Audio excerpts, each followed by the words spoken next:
Metro উদ্বোধনের পর একগুচ্ছ প্রকল্প উদ্বোধন প্রধানমন্ত্রী। 26-এর আগে বাংলায় এসে উন্নয়নের বার্তা মোদির। বাংলার উদয় তবেই বিকশিত ভারতের জয়।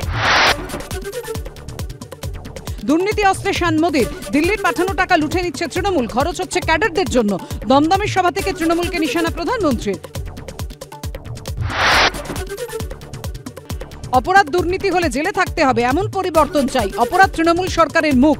পরিবর্তন শুধু স্লোগানে নয়, কাজেও দেখাতে হবে, তৃণমূলকে নিশানা প্রধানমন্ত্রীর। বর্ডার এলাকায় বদলাচ্ছে ডেমোগ্রাফি। ছিনিয়ে নেওয়া হচ্ছে কৃষক আদিবাসীদের জমি। মানুষের ভোটই পারে বাংলাকে অনুপ্রবেশকারী মুক্ত করতে, হুঙ্কার প্রধানমন্ত্রী। কলকাতার পরিবহন এবার প্রকৃত আধুনিক হচ্ছে, বাড়ছে মেট্রোর সুবিধা। ভারত এখন বিশ্বের তৃতীয় বৃহত্তম মেট্রো নেটওয়ার্ক। প্রশাসনিক সভা থেকে মন্তব্য প্রধানমন্ত্রীর। বাংলার উন্নয়নে গতি এলো, উন্নয়নে সব রকম সাহায্য করছে কেন্দ্র। প্রশাসনিক সভা থেকে বললেন প্রধানমন্ত্রী। भारत सरकार पश्चिम बंगाल के विकास के लिए संभव प्रयास कर रही है।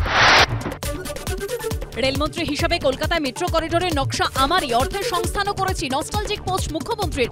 আপনার নস্টালজিয়া আসলে কৃতিত্ব চুরির চেষ্টা, কটাক্ষ শুভেন্দুর। আরো আসবেন উনি। মমতা বন্দ্যোপাধ্যায়ের এই অত্যাচারী সরকারকে আমরা উৎখাত করেই ছাড়ব। প্রধানমন্ত্রী আসবেন যাবেন, বিজেপি শূন্য ছিল, শূন্য আছে, শূন্য থাকবে।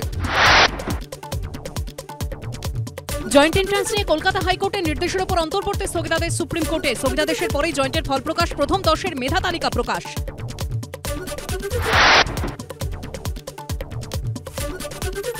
সুপ্রিম কোর্টের রায়ের পরই কাটল কলেজে ভর্তির জট। আজই খুলেছে কলেজে ভর্তির পোর্টাল। মেধা তালিকাও প্রকাশ, জানালো সরকার। আইনি জটিলতায় জয়েন্টের ফল প্রকাশে দেরি, প্রতিকূলতাকে জয় করবে পরীক্ষার্থীরা, শুভেচ্ছা মুখ্যমন্ত্রীর। ভোট ব্যাংকে তোষণ করতেই আইনি জটিলতা, পাল্টা শুভেন্দু অধিকারীর। জয়েন্টের পর এবার প্রেসিডেন্সিতে ভর্তির ফল প্রকাশ। 25শে আগস্ট বেরোবে রেজাল্ট, জানালো জয়েন্ট এন্ট্রান্স বোর্ড। ফল প্রকাশ না হওয়ায় আটকে ছিল ভর্তি প্রক্রিয়া।